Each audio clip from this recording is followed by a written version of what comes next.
Bienvenue à toutes et à tous. Donc on va continuer la lecture du Srimad Bhagavatam. On va lire deux versets. Donc vous pourrez répéter le numéro 28. On va lire le verset 27 et 28 du 7e chapitre du 3e chant. Om Namo Bhagavate Vasudevaya.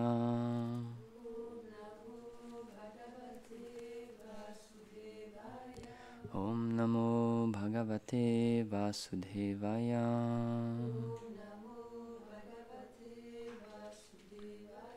Om Namo Bhagavate Vasudevaya.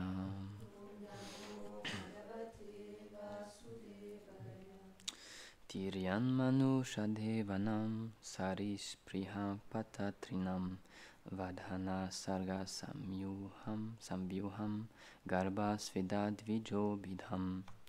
Traduction.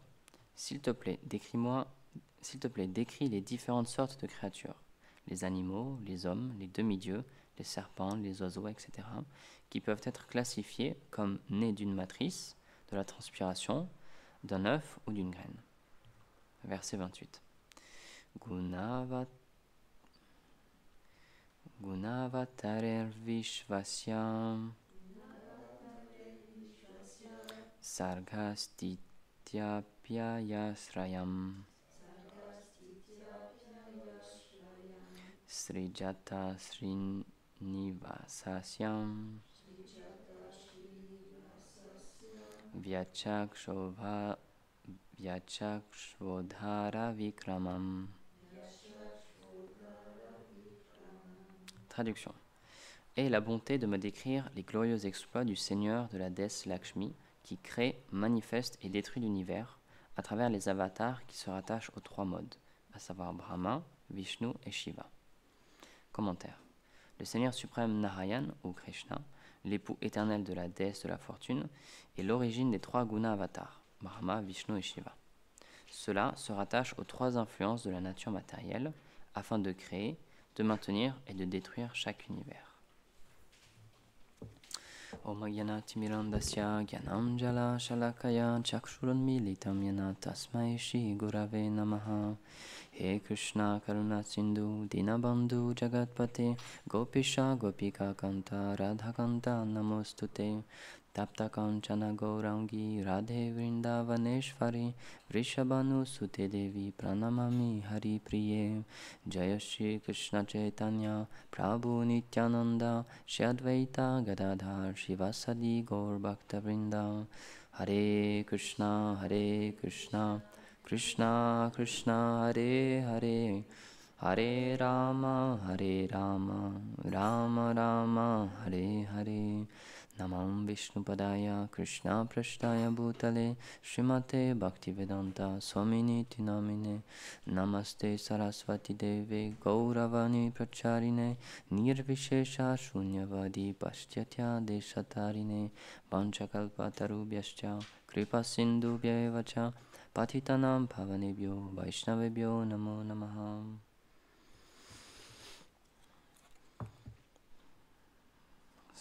C'est un bon verset parce que ça résume très très bien. Hier, je regardais une vidéo là-dessus justement. Ça résume très très bien comment cet univers il est régi. Parce que quand on parle de l'hindouisme, on se dit ah ouais c'est polythéiste, il y a plein de dieux, il y a des dieux avec des têtes d'éléphants, machin et tout. Tout le monde, on ne sait pas par où commencer. Et c'était intéressant, c'était une vidéo, donc c'est un anglais en plus. C'est un anglais, du coup, il disait, bon, c'est très complexe, mais on va essayer de résumer un petit peu, etc. Et donc lui, il a donné une explication que, perso, j'avais jamais entendue. Il y a tellement d'explications différentes sur la naissance de l'univers, etc. Donc ça commençait quand même avec Brahma, qui est le premier être créé.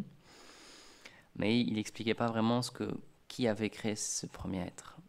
D'où ça venait, en fait, qui était son père. Parce que, encore une fois, une création, c'est-à-dire qu'il y a un créateur. Et donc, c'était pas vraiment très très clair. Alors que là, ici, bon, c'est une question qui est posée, c'est pour notre bénéfice évidemment, mais on nous réexplique exactement comment ce monde a été créé. Donc ce monde, ce qu'on appelle le monde matériel, il est régi par trois énergies différentes, qu'on appelle les trois modes, ou les trois gunas, la passion, l'ignorance et la vertu. Et pour chacun de ces modes, il y a une... Donc ici, c'est le mot avatar qui est utilisé. Il y a une personnalité et une personne qui est en charge de gérer ce guna. Donc on a Brahma, Vishnu et Shiva. Et donc ces trois personnes-là, comme c'est expliqué dans le commentaire, elles ne sont pas indépendantes. Ces trois personnes-là qui ont été mises comme on leur a donné ce rôle-là, de gérer ces puissances-là, mais au-dessus de ces trois personnes-là, il y a la personne suprême. Donc ici, on utilise le mot Narayan ou Krishna. Donc c'est lui en fait qui est l'origine de toutes ces personnes-là. Parce que parfois, certaines personnes disent que c'est Shiva, par exemple, le Seigneur suprême, ou qu'il y a ces trois divinités et qu'elles sont égales, etc., et qu'il n'y a rien au-dessus d'eux. Mais nous, ce qu'on nous explique dans le Srimad Bhagavatam, en détail, de façon bien précise, c'est que ces trois personnes-là, bon, le Seigneur Vishnu, ça reste la personne suprême, évidemment, mais ces trois personnes-là, leur rôle, c'est de gérer ce monde-là, c'est de créer, donc ça c'est le rôle de Brahma, de maintenir, ça c'est le rôle de Vishnu, et de détruire, ça c'est le rôle de Shiva. Donc la création, c'est dans l'énergie de la passion, le maintien, c'est dans la vertu, c'est ce qui est le plus difficile, c'est maintenir, et ensuite, la destruction, c'est Shiva, donc ça c'est l'ignorance. Et donc ces trois énergies-là, elles nous conditionnent tous. Si on est dans ce monde matériel, en ce moment même, suite à nos activités, etc., on est plus ou moins influencé par ces trois énergies-là. Et donc, Srila Prabhupada, il explique qu'un brahmana, quelqu'un qui a la qualification d'être un brahmana, c'est quelqu'un qui est dans la vertu. Et donc, c'est intéressant parce qu'il dit que pour devenir un brahmana, c'est pas une question de naissance, c'est pas une question héréditaire, c'est pas une question de sang, c'est une question de qualification. Est-ce qu'on est pleinement influencé par la vertu? Est-ce qu'on est totalement influencé par la vertu? Alors automatiquement, ça veut dire qu'on est un brahmana. Et il donne l'expression aussi, parce qu'il dit souvent en Inde, on dit, avec un tiret au milieu, on dit brahmana vaishnava. Parce qu'il dit automatiquement, quelqu'un qui est un brahmana, il dit c'est automatique, c'est un vaishnava. Et à l'inverse, quelqu'un qui est un vaishnava, ça veut dire que c'est un brahmana. Parce que qu'est-ce que c'est un vaishnava? C'est quelqu'un qui est dans la vertu et qui adore le Seigneur suprême, qui a compris qu'il n'est pas ce corps, qu'il est l'âme spirituelle et que Dieu existe. Et donc c'est pour ça qu'il dit, c'est parce qu'encore une fois, maintenant, beaucoup de personnes elles ont une mauvaise conception de ce système-là avec ce qu'on appelle le système de caste, etc. Et que des brahmanas, c'est des personnes qui naissent dans une bonne famille et qui sont supérieures aux autres. Mais dans les Védas, c'est marqué nulle part comme ça. Un brahmana, c'est quelqu'un qui a des qualités brahmaniques. Il y a même un mot qui est employé pour quelqu'un qui naît dans une famille de brahmanas, mais qui n'a pas les qualités d'un brahmana. Et à partir de ce moment-là, il n'est plus considéré comme un brahmana. Parce que c'est juste une question de qualité. C'est à ça que ça se joue. Et donc, Srila Prabhupada, il disait, il faut absolument se hisser dans le mode de la vertu.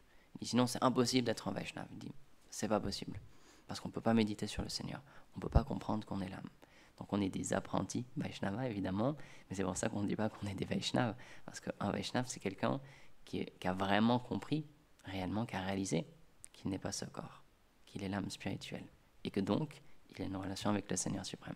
Donc c'est quelque chose de très élevé, mais ça doit être notre but. C'est pour ça que Srila Prabhupada il parlait beaucoup du mode de la vertu, et c'est le propre de l'être humain, en fait, c'est de se hisser dans ce mode de la vertu pleinement pour pouvoir poser son mental et réfléchir sur qui est la personne suprême. Il y a différents, comme l'expliquait hier Rasamani, dans cet univers matériel, il n'y a pas que la Terre. Il y a plein d'autres planètes, bon ça on est un peu au courant quand même, avec l'astronomie, pardon, on est un peu au courant, mais c'est expliqué que ce monde, toutes les planètes qui existent dans ce monde matériel, elles sont graduées selon une échelle de hauteur, on peut dire inférieure, intermédiaire et supérieure, mais ça c'est, Prabhupada explique, c'est selon la qualité des êtres qui y vivent et leur conscience. Et donc nous, on est situé sur la planète Terre. C'est comme dans l'entrée, il y a j'aime beaucoup ce poster, c'est un très très grand poster, avec toute la création matérielle, le Brahman impersonnel, le Brahmajyoti, et le monde spirituel. Donc tout ce qui existe, c'est sur poster-là. Et donc la Terre, c'est tout petit. Je ne sais pas si vous avez vu, donc en tout petit, à la Terre, il y a un petit écriteau, il y a marqué « Vous êtes ici ». Parce que c'est vraiment, c'est tout petit. À l'œil nu, quand on le regarde de loin, c'est impossible à comprendre où est-ce qu'est la Terre. Et donc on voit dans cette... Donc c'est un univers, on prend un univers parce que c'est expliqué qu'il y a beaucoup d'univers. Et donc dans cet univers-là, il y a cette gradation des différentes planètes et la Terre, elle est située pile au milieu. C'est pour ça qu'on dit que c'est une planète intermédiaire. Parce que on peut être situé plus dans la passion, plus dans la vertu, plus dans l'ignorance, on peut choisir, alors que les planètes supérieures, c'est destiné pour les personnes qui sont plus influencées par la vertu, et les planètes inférieures, c'est pour les personnes qui sont plus influencées par l'ignorance. Alors que nous, on a le choix, en fait, selon nos actions, selon ce qu'on va faire dans cette vie, on pourrait être plus influencé par une de ces trois énergies. Et donc le but, en tant qu'être humain, c'est de se hisser sur la plateforme de la vertu pour pouvoir commencer à méditer sur le Seigneur suprême, sur ce qu'on appelle du coup au début le Brahman. Prabhupada il explique la première réalisation d'un Brahmana. Qu'est-ce que c'est un Brahmana? C'est quelqu'un qui comprend le Brahman. Et donc le Brahman, c'est cette énergie supérieure. Comprendre que je ne suis pas ce corps, je suis une âme et que j'ai un lien avec ce Brahman, avec cette énergie supérieure. Mais il dit en Vaishnav, lui, il va encore plus loin. Il ne s'arrête pas juste à la réalisation du Brahman impersonnel. Il avance jusqu'à la réalisation du Paramatma d'abord et ensuite de Bhagavan. Que cette énergie supérieure, en fait, c'est une personne. Et donc, c'est ça le but de la pratique spirituelle, c'est de se hisser sur cette conscience-là. Donc, au début, c'est très difficile. C'est pour ça que beaucoup de personnes dans ce monde, même des êtres humains, ça ne les intéresse pas du tout, la vie spirituelle, même quand on leur en parle, on leur propose des livres, etc., ça ne les intéresse pas du tout. Et pourquoi? L'explication qu'elle nous a donnée, c'est parce qu'ils sont plus influencés par la passion et l'ignorance. Et dans ces modes-là, on ne cherche pas du tout à savoir qui on est en tant que l'âme. On pense dur comme fer, qu'on est ce corps. Comme je l'ai expliqué l'autre jour, on pense qu'on est ce vêtement. On pense qu'on est ce t-shirt-là. Et à partir de ce moment-là, quand on parle de l'âme, on dit non, ça n'existe pas. Parce que moi, je suis juste ce corps, je suis juste ce t-shirt-là, il n'y a rien d'autre à l'intérieur. Alors que quelqu'un qui commence à être plus influencé par la vertu, il commence à comprendre ces choses-là. Il dit oui, c'est vrai quand même, ça me paraît étrange de dire que je suis ce corps, parce que moi, je sais bien que je suis moi depuis que je suis né, et maintenant j'ai 30-40 ans, je suis toujours la même personne, mais mon corps, c'est plus le même. Il a déjà changé. Je ne ressemble pas du tout à ce que j'étais quand j'étais petit. Les cellules de mon corps, tout a changé. Je suis plus là. Physiquement, je ne suis plus la même personne, mais à l'intérieur, c'est toujours moi. Je vois bien qu'il y a cette continuité. Donc ça vient petit à petit, ces réalisations, ça vient petit à petit lorsqu'on est influencé plus par la vertu. C'est pour ça que chaque action que l'on fait, tout ce qu'on mange, tout ce que l'on fait, tout ce que l'on voit, tout ce que l'on écoute, tout ça, ça nous influence plus ou moins par une de ces trois énergies. Et donc c'est pour ça que une des règles lorsqu'on pratique cette vie spirituelle, c'est par exemple d'être végétarien. Parce que c'est expliqué que lorsqu'on tue d'autres êtres vivants, lorsqu'on tue des animaux pour s'en nourrir, alors ça nous influence plus, on perd ce côté de la vertu en fait. Parce qu'il y a aussi cette idée-là que si un brahmana, une des qualités d'un brahmana, il est expliqué dans la Bhagavad Gita, il y a 9 qualités principales d'un brahmana, et dans ces qualités, il y a la compassion, le fait d'être pacifique, d'être non violent. Et donc, si on est prêt à tuer d'autres entités vivantes juste pour nous satisfaire, juste pour notre propre satisfaction, alors on perd ces qualités-là. Et on ne peut plus, du coup, ça ne nous intéresse plus du tout. Tous les sujets spirituels, on n'en a plus rien à faire. Parce qu'on est juste centré sur notre propre plaisir, quitte à faire souffrir d'autres entités vivantes. Donc c'est pour ça que le fait de ne pas manger de viande, ça nous permet de développer ces qualités de compassion. Et c'est pour ça que c'est une des règles, une des 4 piliers, lorsqu'on veut suivre cette voie spirituelle, c'est de s'abstenir du fait de manger d'autres êtres vivants. Lorsqu'on fait ça depuis un moment et lorsqu'on connaît cette philosophie, ça paraît logique. On ne va pas tuer d'autres êtres vivants pour se nourrir de leur corps, de leur peau. Mais, encore une fois, lorsqu'on est plus influencé par l'énergie de la passion et l'ignorance, ça ne nous pose aucun problème. C'est pour ça qu'il y a certaines personnes, on peut se dire « Ah, mais comment est-ce qu'ils peuvent faire ça ?» Par exemple, des fois, aux informations, on voit qu'il y a des serial killers ou des assassins, etc. Et on peut se dire « Mais c'est terrible ce qu'ils font, comment est-ce qu'ils peuvent faire ça sans broncher ?» Parce que cette personne-là, la personne qui parle, elle n'est pas influencée par les mêmes énergies que lui. Donc pour lui, ça paraît impensable de tuer un autre être vivant. Mais pour la personne qui a fait ces choses-là, qui est plus influencée par la passion et l'ignorance, pour lui, ça ne lui pose aucun souci. Il ne ressent pas de problème. Mais encore une fois, c'est juste une question de ses énergies. C'est juste ce par quoi il est influencé, ça change sa vision du monde. C'est pour ça que, de la même manière qu'un dévot, il a changé sa vision du monde, et il y a cette expression qui est donnée, il a enduit ses yeux du baume de l'amour pour le Seigneur, et donc il voit le Seigneur à travers ça. Mais quelqu'un qui a des yeux plus matériels, qui est plus influencé par ces autres énergies, lui, il ne voit pas les mêmes choses. Il va être dans un temple, par exemple, mais il ne verra pas la même chose. Il pourrait être en face de la déité, mais pour lui, c'est juste un bout de bois. Il n'y a absolument aucun intérêt. Alors que quelqu'un dans la même situation, dans la même position, qui a développé plus la vertu et qui commence à développer, même au-delà de ça, des sentiments pour le Seigneur, alors là, il va avoir quelque chose de différent. Il aura une expérience qui sera différente. Et c'est pour ça qu'on a tous dans ce monde des attraits différents, des passions différentes. Pour certains, ils vont adorer tel type de sport, et pour d'autres, mais c'est nul, ça n'a aucun intérêt, ça, même pas une seconde, ça les intéresse. Et l'autre, il dit, mais si, mais viens, tu vas voir, ça va être vraiment génial, tu vas adorer et tout. Et l'autre, il dit, bah non, je suis désolé, j'ai aucun attrait pour ça, vraiment rien du tout. Et donc tout ça, encore une fois, c'est lié avec ces gunas. C'est pour ça qu'on est attiré par différentes formes de musique, différentes formes de nourriture, différentes formes d'activité. Tout ça, c'est dû à ces influences matérielles. Et donc c'est pour ça que Prabhupada dit, le premier devoir d'un apprenti dévot, c'est de se hisser dans la vertu. Et à partir de là, on peut commencer à travailler, on peut commencer à méditer, etc. Mais avant ça, sinon, on est juste trop accaparé par le corps, par nos désirs, nos pulsions, etc. Et on peut pas vraiment, on se contrôle pas vraiment. Et c'est expliqué que là, donc, on est sur la planète intermédiaire, sur la Terre.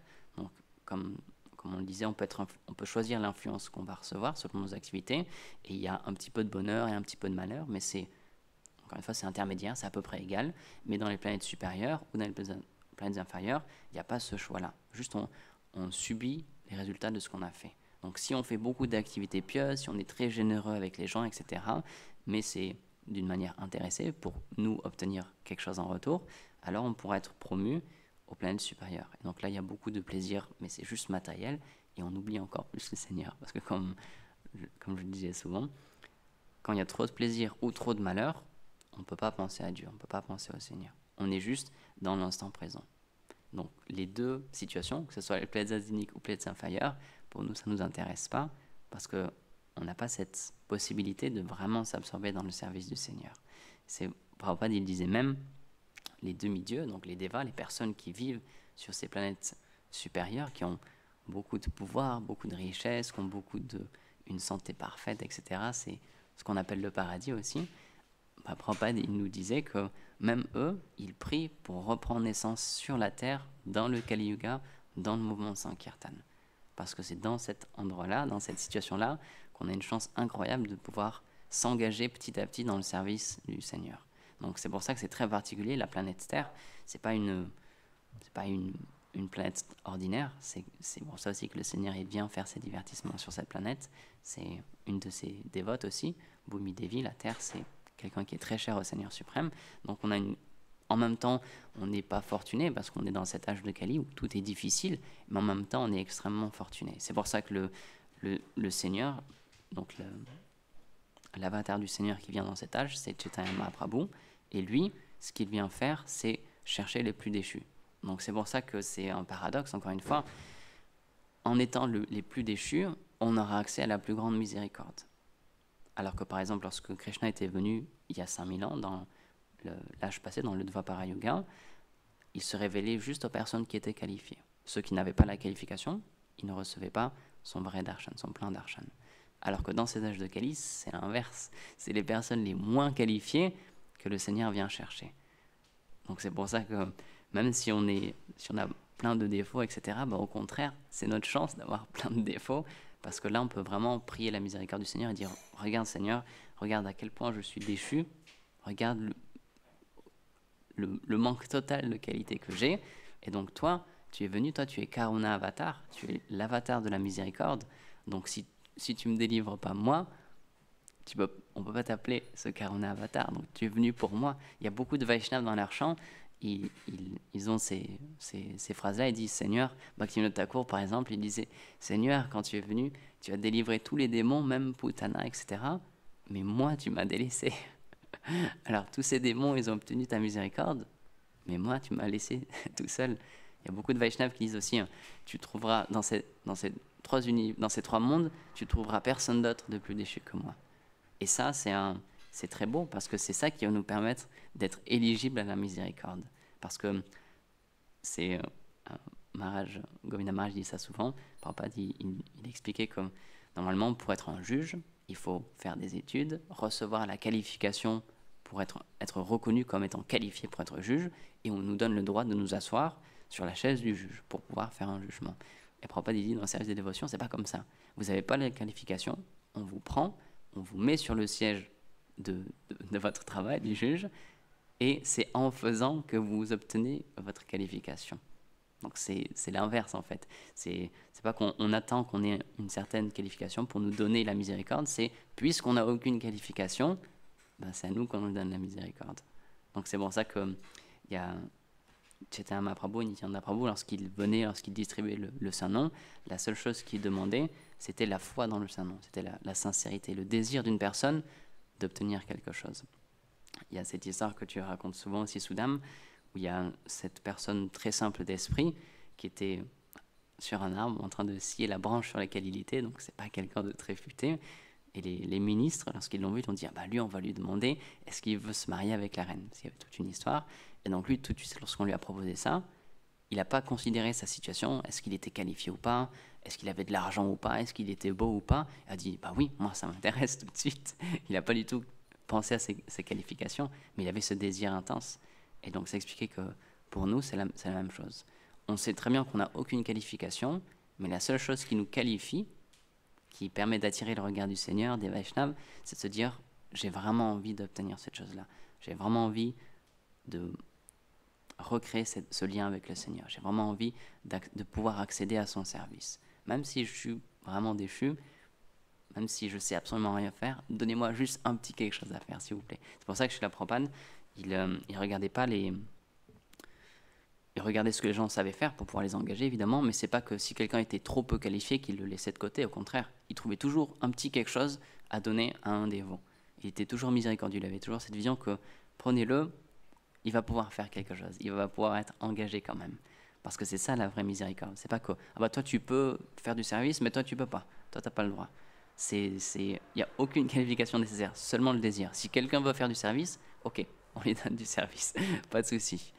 C'est incroyable, mais c'est ça la miséricorde. C'est pour ça que vraiment le Seigneur, dans cet âge de Kali, il vient sous cette forme-là, où il ne regarde pas du tout la naissance des gens, il ne regarde pas du tout leur qualité, etc.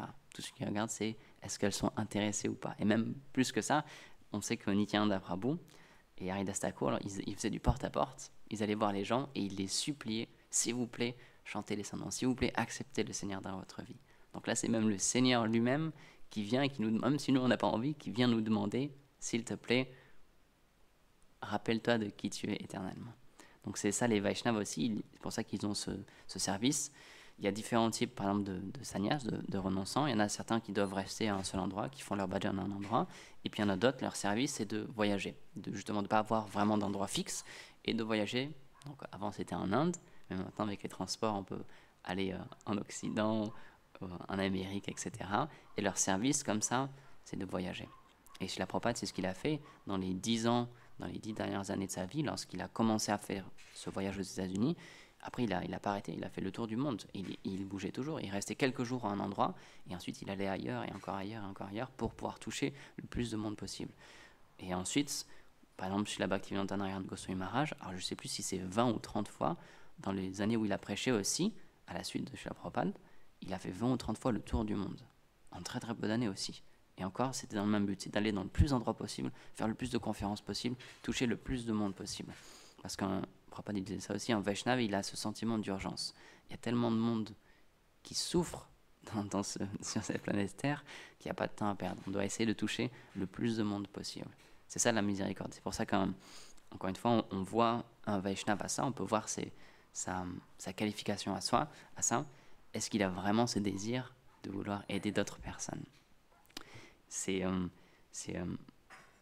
comme il y a cette image qui est donnée aussi, c'est lorsqu'on a un très grand trésor et qu'on voit la richesse de ce trésor, naturellement, si on a des bonnes qualités, on a envie de le partager. On n'a pas envie d'être seul, de profiter de cette chose-là. Si c'est quelque chose de vraiment incroyable, on a envie de le donner aux autres aussi, de leur dire, venez, regardez, partagez avec moi, regardez cette chose incroyable que j'ai trouvée. Donc un Vaishnava, puisqu'il est connecté au Seigneur et qu'il goûte quelque chose que nous, on ne peut pas concevoir, son désir ardent, le plus intense, c'est que d'autres personnes aussi, elles goûtent cette chose-là. Et je sais que c'est une chose que Gurudev aussi il répète souvent, et les Vaishnavas en général ils le disent aussi, si vous voulez faire plaisir à votre maître spirituel, la chose qui va le faire le plus plaisir, c'est pas tel ou tel service, c'est le fait de progresser spirituellement. Si on progresse spirituellement, notre maître spirituel il va être extrêmement satisfait avec nous. Et ensuite, il nous donnera sa miséricorde et il montrera au Seigneur, tiens regarde cette personne-là maintenant, elle est plus qualifiée qu'avant. Et grâce à ça, on devient cher au dévot, et ensuite, du coup, parallèlement, on devient cher au Seigneur suprême. Donc c'est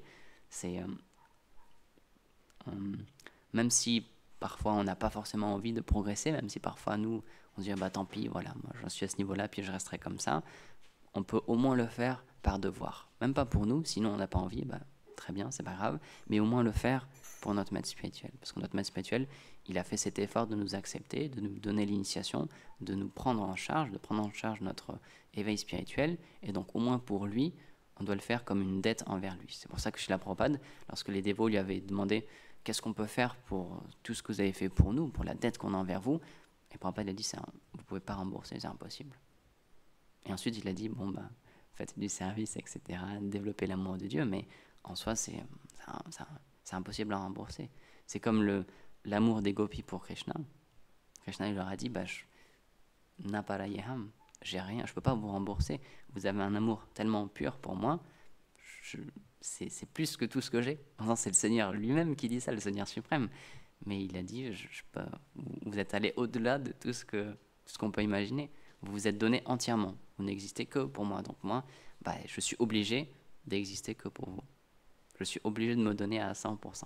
C'est pour ça qu'un Vaishnav, un vrai Vaishnav, il a cette dynamique dans son cœur d'être pleinement donné au Seigneur.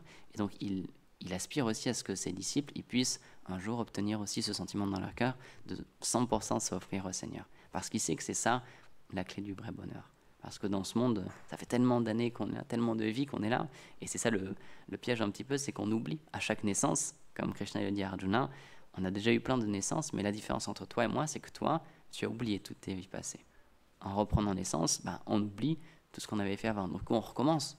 On essaie de retrouver un travail, de trouver des passions, fonder une famille, etc. Mais les Vaishnavas nous expliquent qu'on a déjà fait ça des millions de fois.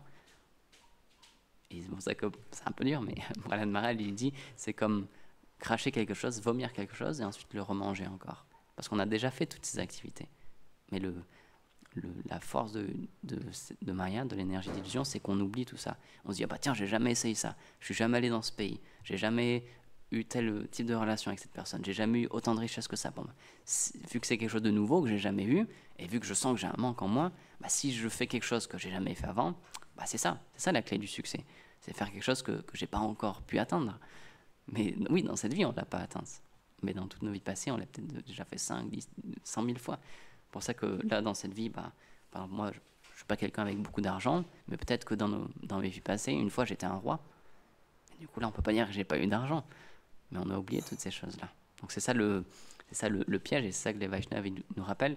On a déjà expérimenté tout ça. Ça ne sert à rien de chercher, parce que ce soit nous dans nos vies passées, ou même, on peut voir dans l'histoire, nos ancêtres et toutes les personnes qui ont été là avant nous, ils ont déjà tout essayé aussi. Mais est-ce qu'il y en a un qui a trouvé le bonheur à 100%, complètement? Non. Quand on voit la vie de toutes ces personnes-là, même de toutes ces grandes civilisations qu'il y a eu, elles sont réduites à néant à chaque fois. Avec le temps, tout périclite, tout disparaît. Et donc la vraie clé du bonheur, bah, dans ce monde matériel, personne ne l'a encore trouvé. C'est pour ça que les Vaishnavas viennent sous l'inspiration du Seigneur suprême, et ils nous permettent de trouver réellement la seule chose qui nous manque, c'est remettre le Seigneur au centre de notre vie. Et après, du coup, peu importe, qu'on soit un roi, qu'on soit un mendiant, qu'on soit beau ou laid, etc., qu'on soit très éduqué ou très peu intelligent, ça c'est juste une circonstance matérielle, ça n'a plus d'importance, parce que notre véritable source du bonheur, c'est notre relation avec le Seigneur. Donc, Srila Prabhupada, lorsqu'il incitait les dévots lorsque les dévots lui avaient demandé qu'est-ce qui te ferait le plus plaisir, quel est le service qui te fera le plus plaisir, il leur a pas dit la distribution de livres ou l'adoration de la déité, etc. Il a dit, c'est que vous développiez l'amour de Dieu. C'est ça qu'un dévot il veut véritablement. Donc oui, il nous donne des services, évidemment, pour nous engager, mais le but, c'est pas ces services-là. Le but en soi, c'est pas ce service-là. C'est pas d'arriver à faire tel service. parce que c'est juste un service, c'est juste quelque chose de matériel, c'est juste quelque chose que le pur dévot engage en nous, parce qu'on sait le faire, mais c'est n'est pas une fin en soi. La fin, c'est que à travers ce service-là, à travers cette instruction, on développe de l'amour pour le Seigneur. Et c'est ça qui va réellement satisfaire un dévot. Et donc de la même manière, même s'il nous donne une instruction, mais qu'on n'arrive vraiment pas à faire ce service-là, s'il nous demande d'effectuer tel ou tel service, mais qu'on essaie de notre mieux, mais qu'on n'arrive pas, eh ben on atteindra quand même la perfection. Parce que ce qu'il veut, c'est pas qu'on finisse ce service, c'est pas qu'on arrive à faire ce service, c'est qu'on se donne pleinement, dans notre effort entier, sincère, à essayer de faire ce service. Et lorsqu'il voit ça, là il est satisfait. C'est pour ça que, par exemple, Srila Prabhupada, lorsqu'on lui a donné son maître spirituel, il lui a donné l'instruction de prêcher en anglais. C'est pas qu'il l'a fait tout de suite, mais au fil du temps, il a toujours gardé cette instruction, il a toujours essayé de faire cette chose-là. Il a toujours eu cette instruction, il l'a chérie dans son cœur. Donc c'est ça notre but à nous aussi. Même si notre maître spirituel nous donne quelque chose à faire, mais en ce moment on n'y arrive pas, c'est pas grave. Il faut juste continuer et faire de notre mieux. Et ce qu'il regarde, c'est ça. C'est pas qu'il se dit, ah bah tiens, il a toujours pas réussi à faire ça. Non, il dit, est-ce qu'il essaye de le faire ou pas? Et s'il voit qu'on continue de notre mieux à le faire, encore une fois, avec notre peu de qualification, ça va le satisfaire. C'est juste ça qu'il désire, c'est voir qu'on est sincèrement engagé à suivre son instruction. Donc voilà, c'est ce que je voulais partager avec vous aujourd'hui. Grantara Srimad Bhagavatam ki jai. Srila Prabhupada ki jai. Gaur Premanande Hari Bol.